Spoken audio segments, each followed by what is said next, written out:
Ano yan? Sabi, anong ibig sabihin na hindi umubra ang mga senators kay Gina Acosta? Ibig sabihin ba magaling si Acosta? Opo. At mga mali ang mga prosecutors at ang mga senators? Ikat ko po. Ibig sabihin ba magaling si Acosta? My answer is yes. Absolutely. At mga mali ang mga prosecutors? My answer is no. At mga senators? My answer for the senators is yes.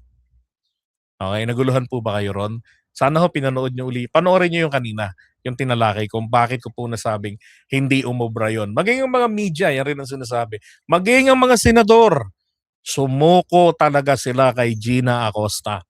Because, halatang halata po kasi nilaro sila ni Gina Acosta sa template. Scripted. Paiikutin ko lang kayo sa nagtiwala lang po ako sa sinabi ni Ma'am BP Sara na ibigay ang pera kay La Chica. Ganon. Paikot-ikot lang doon. Ano yung pinoportray nila doon? 'Di ba? Ginawa ni Aimee. Nahawakan ba ni Sara yung pera? Nakita ba niya? Inagaw ba niya?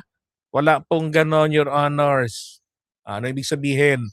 Si Sara nagtiwala ng lubos sa mga tauhan kay Gina Acosta at kay La Chica. Sumunod, etong si Acosta.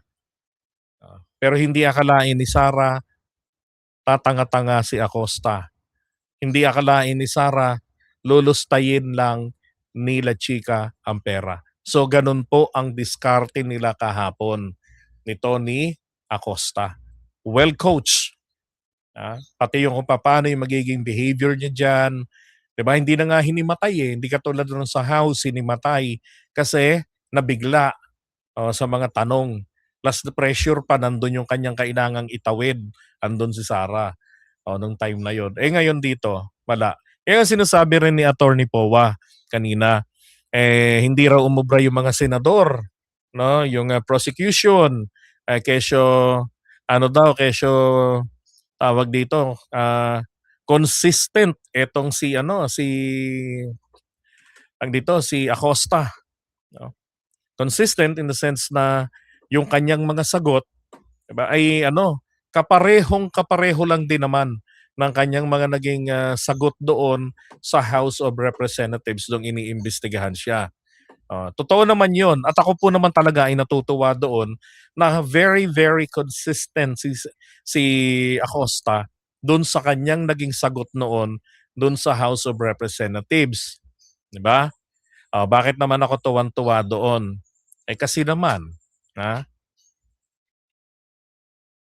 naman ako tuwan-tuwa doon kasi ang mali po rito ni Attorney Powa, hindi niya naisip, no, pati nung iba,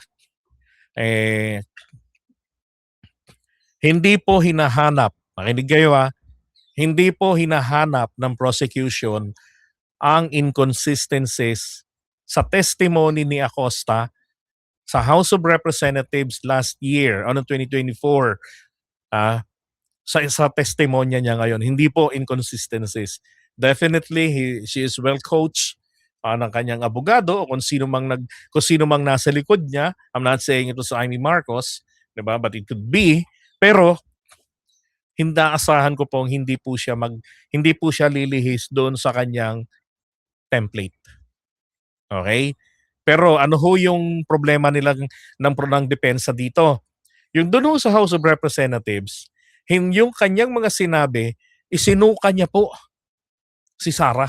Isinuka niya po yung mga sablay nila. Yung records na nandoon sa COA, nagpapakita kung paano po nagkaroon ng malversation ng pera.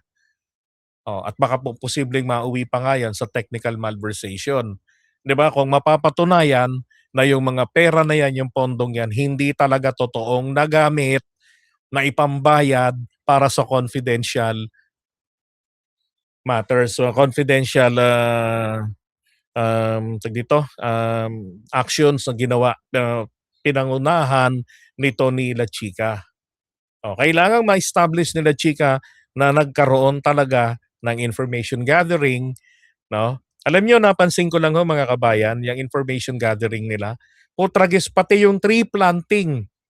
Yung tree planting hindi ginastusan ng confidential fund, pero bago daw magtanim, sabi ni Gina Acosta, nagkaroon sila ng pag-iispiya do'n sa lugar. Ano 'to, sobrang nerbiyoso.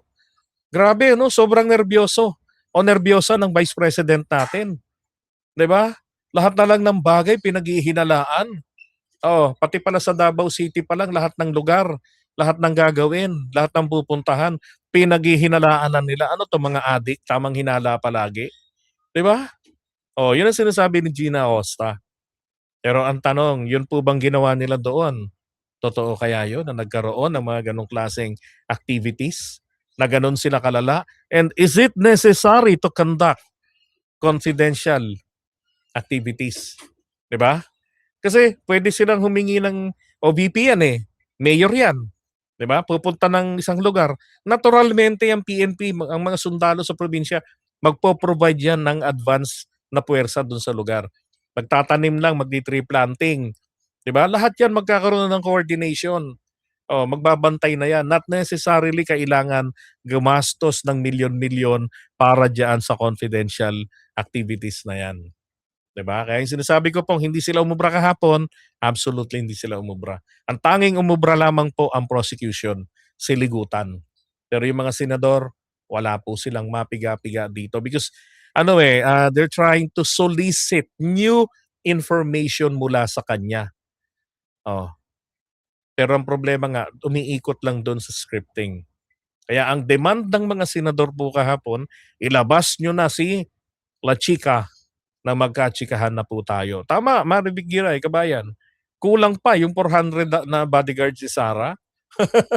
Hindi, kasi yung 400 na yan, anong nangyayari dyan may advance yan. 'Di ba? Oo, siyempre may baril yan, may armas yan. Mga militar din yan. Matatakot yung mga manggagawa ng masama na manggugulo. 'Di ba? Ang ina. Hindi niyo kailangan kumuha muna ng mga tsismoso tsismosa na mga musang napupunta ron sa mga lugar, maghahagilap ng balita. Hindi kailangan yun. Malamang yung pera baka binayad sa mga vloggers. 'Di ba? At saka doon sa baka mga vloggers na hawak ng sumulat ng acknowledgement receipts. Kaya po masyadong bastos, punong-puno ng kabaklaan. O yung isa naman mukhang matakaw, ano yung ginawang chop suey, 'di ba? Salad, yung ARs. At itong isa naman mukhang katulad ko po, mahilig po sa pets. Tunog Manila Zoo naman, 'di ba? Ay nako. Alright.